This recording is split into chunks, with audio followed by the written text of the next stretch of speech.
Okay, so this is a brief tutorial of how to use Microsoft Word to automatically track your sources and, with a couple of clicks, automatically generate your Works Cited page.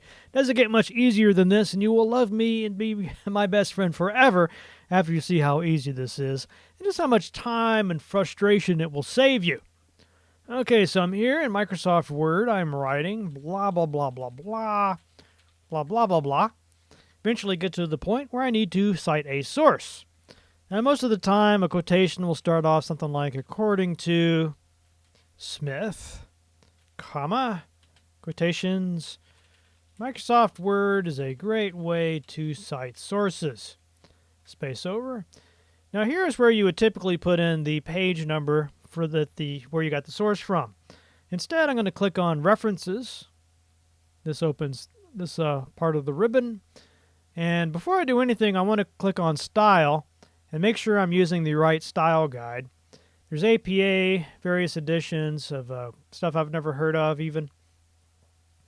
There we go, MLA 7th and 6th. Probably want to go with the later one. MLA is what most of your English teachers will use. Okay, click that. Now I say Insert Citation. It's going to ask me if I want to put in a new source or a new placeholder.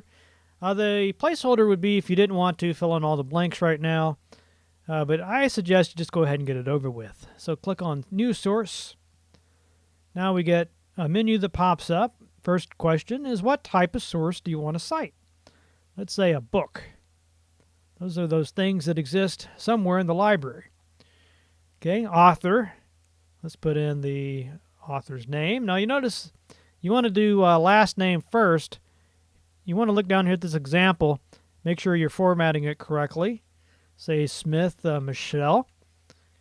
The title, how to cite sources, the year, and this information, if you have the book, usually in the first couple of pages over on the left-hand side, there'll be a copyright page and it'll have all this information. The city is the city where the book was published, the name of the company that published it. Now, medium is something weird in this latest edition of MLA.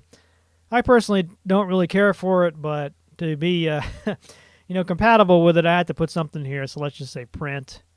You could put print or web if it's something from the web. Say OK. And put in a citation. Now, I can't leave it like this because it's wrong. Main thing is I've already mentioned Smith here, so I don't need to say Smith again, and also need to put in the page number.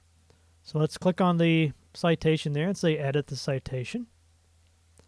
Page, so put whatever page that quotation was on, and then we'll say to suppress all this stuff. Don't put it in.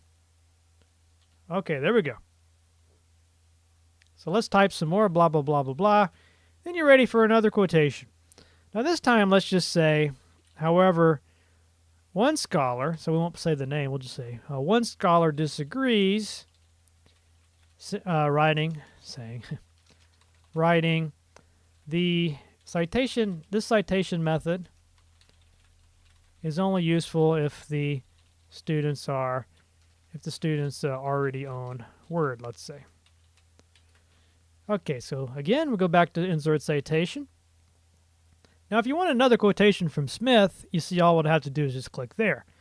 But instead, let's go ahead and put in a new source. And let's make this one a journal article. Let's see, author.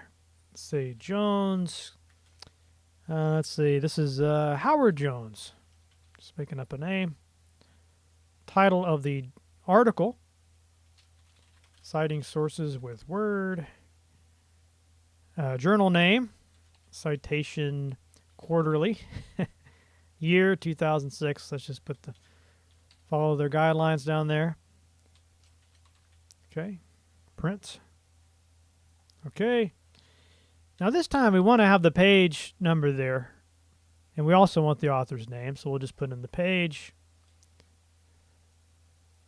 And there we go. Okay, so hopefully you see how this is relatively easy. I guess I can do one more for the web. An article on time.com, I don't know. Suggest that this training can be done in as little as 4 minutes.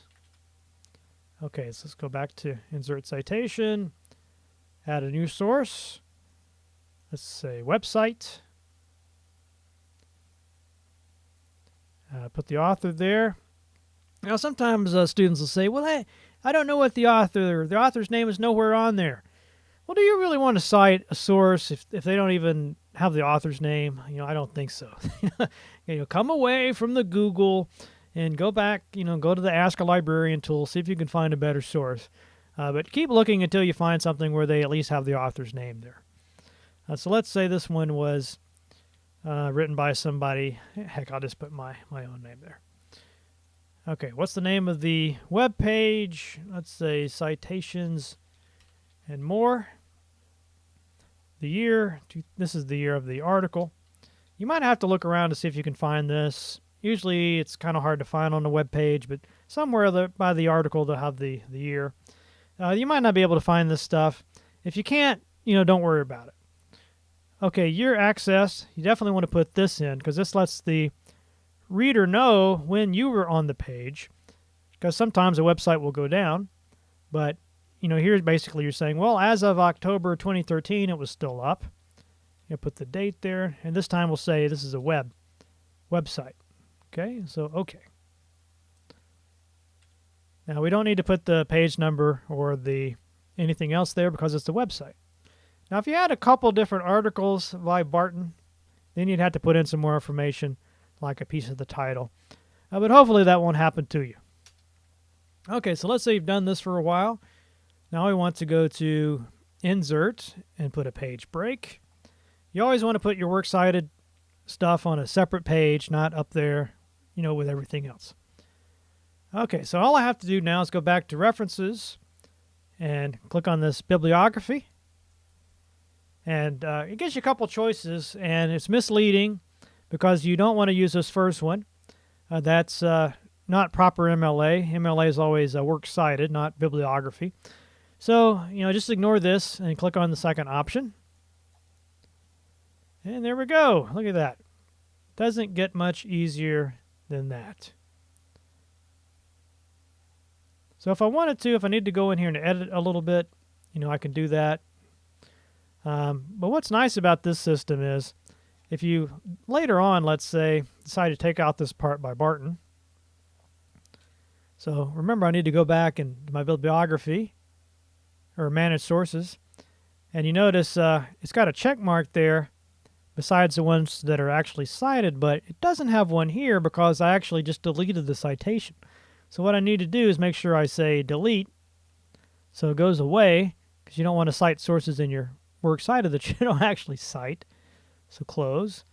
Now when I come back down here, I can say update it, and you see it'll take it out. That's very, very handy. It's not such a big deal now with these short papers, but later on when you've got a huge 12 to 15 page paper or even a thesis project or something, it's really nice to know that Microsoft Word is helping you out.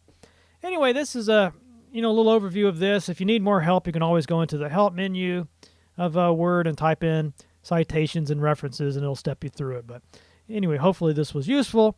If you have questions, you can post them on YouTube or on Canvas.